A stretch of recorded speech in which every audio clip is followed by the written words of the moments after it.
अस्सलामुअलैकुम नाज़रीन इकराम, रोशनी light channel की तरफ से आप सबको खुश आमदीद। मेरी आज की वीडियो मोहम्मद फातिल और सुल्तानी ड्रामा सीरीज़ के बारे में है। और नाज़रीन इकराम, हर तारीख़ी ड्रामे में कोई ना कोई एक ऐसी ख़ास बात होती है जिसकी वजह से वो देखे जाने के काबिल होता है। मिसाल के तौर पर दिल शारतुल में एंगन आल्तान की अदाकारी अगर निकाल दी जाए तो फिर बाकी कुछ नहीं बचता। लेकिन फातिल ड्रामा सीरीज़ वो ड्रामा है जिसने अपने अंदर तमाम तारीख़ी ड्रामों की खूबियाँ जमा कर ली हैं और अपने आप में खूबियों के लिहाज से ये एक मुकम्मल सीरीज़ है। और इस वक्त सुल्तान फातिल ड्रामे का तुर्की में रिलीज़ होने वाले तमाम तारीख़ी ड्रामों के बजाय सिर्फ अपने आप से मुकाबला है। और मेरी आज की वीडियो इस ड्रामे के दूसरे सीज़न की पहली किस्त का रिव्यू है। और आज की वीडियो में इस किस्त के अहम सीन्स और किरदारों और वाक़यात पर तबसरा होगा। तो नाज़रीन इकराम, किस्त की ओपनिंग बड़ी ज़बरदस्त थी, लेकिन अगर मैं ओवरऑल किस्त को सामने रखकर रिव्यू दूँ तो किस्त का पहला हाफ यानी कि पहला घंटा ज़रा स्लो पेस था, लेकिन फिर वाक़यात में तेज़ी आती गई और फिर किस्त के आखिर में तो सांस लेना ही मुश्किल हो रहा था। और किस्त के आखिर में मुझे एक बात समझ नहीं आ रही थी कि इस सीरीज़ का हीरो सुल्तान फातेह है या जानदारली पाशा, क्योंकि इस पहले किस्त का हीरो या स्टार कह लें सिर्फ एक ही शख्स था, जो था जानदारली खलील पाशा। और मैं पहली बार किसी तारीख़ी ड्रामे में देख रही हूँ कि विलन कई जगहों पर हीरो से बाजी ले जाता है। कुरिश उस्मान में भी इसी किस्म का एक विलन आया निकला था, लेकिन हमारे दिल में उसके लिए रिस्पेक्ट नहीं थी। लेकिन यहाँ जानदारली पाशा तो मद्दाहों के दिलों को फतह कर रहा है। वो सीन जिसमें जानदारली अपने भतीजे खैरुद्दीन को सुल्तान महमद के फरमान के बारे में बताता है और खैरुद्दीन का किसी मिशन पर जाने के लिए जो जोशो खरोश नजर आया और जानदारली उसे कहता है कि पुरसकून हो जाओ, पुरसकून हो जाओ। तो ये सीन देखकर आप लोगों को किस और तारीख़ी ड्रामे का कोई सीन याद आया, ज़रा मुझे बताइए। अपना गैस आप लोग कमेंट्स में लिखिएगा। और मैं यहाँ अगर बताऊँ तो नाज़रीन इकराम, वो था कुरिश उस्मान का बेहोजा। वो भी उस्मान गाजी के साथ जहाद पर जाने के लिए इसी तरह पुरजोश हुआ करता था। और तारीख में उसकी उस्मान बे से जो गुफ्तगू मौरखीन ने नकल की है वो मैंने बेहोजा की तारीख के बारे में बनाई गई वीडियो में बताई थी। जानदारली खलील पाशा और खैरुद्दीन की गुफ्तगू उस्मान बे और बेहोजा की गुफ्तगू से बहुत करीब थी।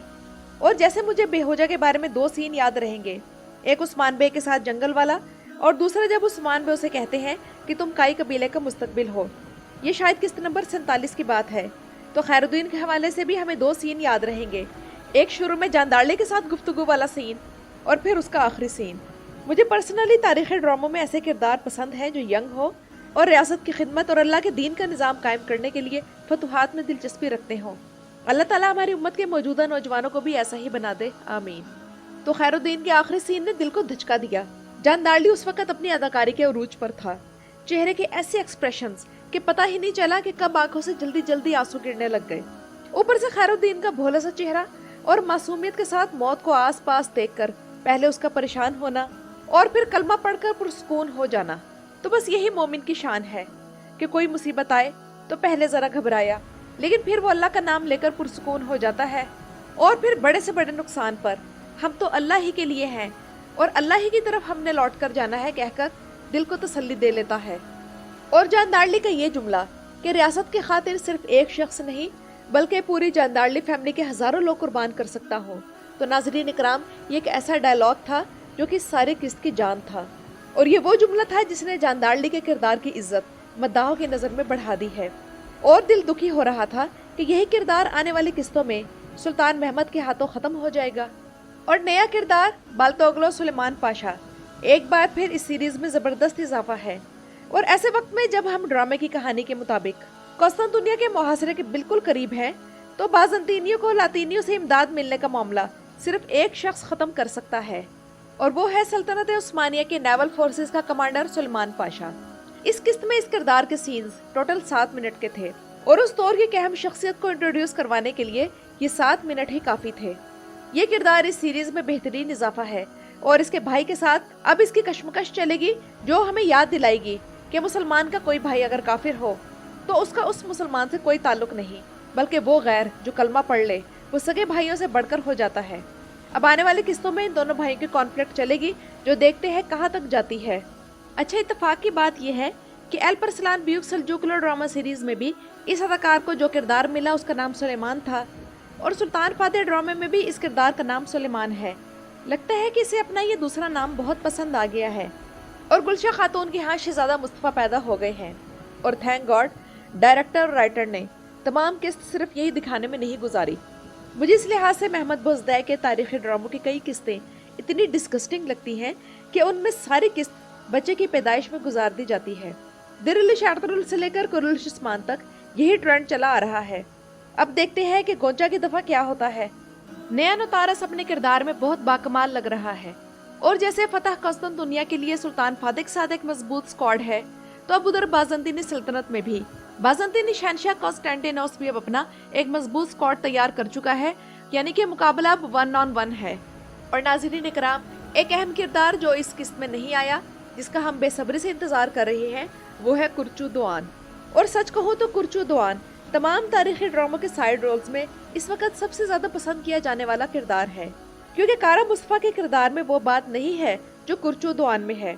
कुर्चू दोआन में जो करिश्मा है वो उसे यूनिक बनाता है, और पिछले सीजन में इसमें जो तब्दीली आई है वो सामने रखकर तो अब और भी इस किरदार का इंतजार हो रहा है।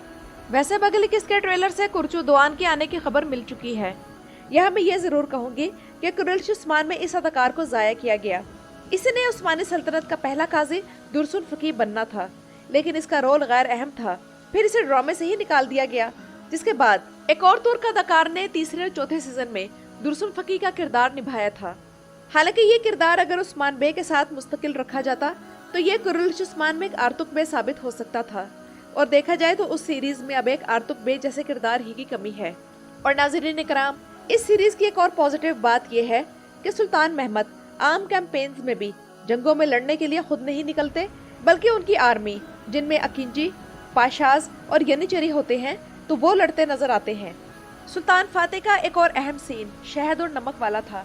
इस सीन के डायलॉग से सुल्तान महमद की जहानत और उनकी सियासी दूरअंदेशी जाहिर होती है, जबकि उधर हमजा ओगलो को रोमेलिया की सरदारी दे दी गई है।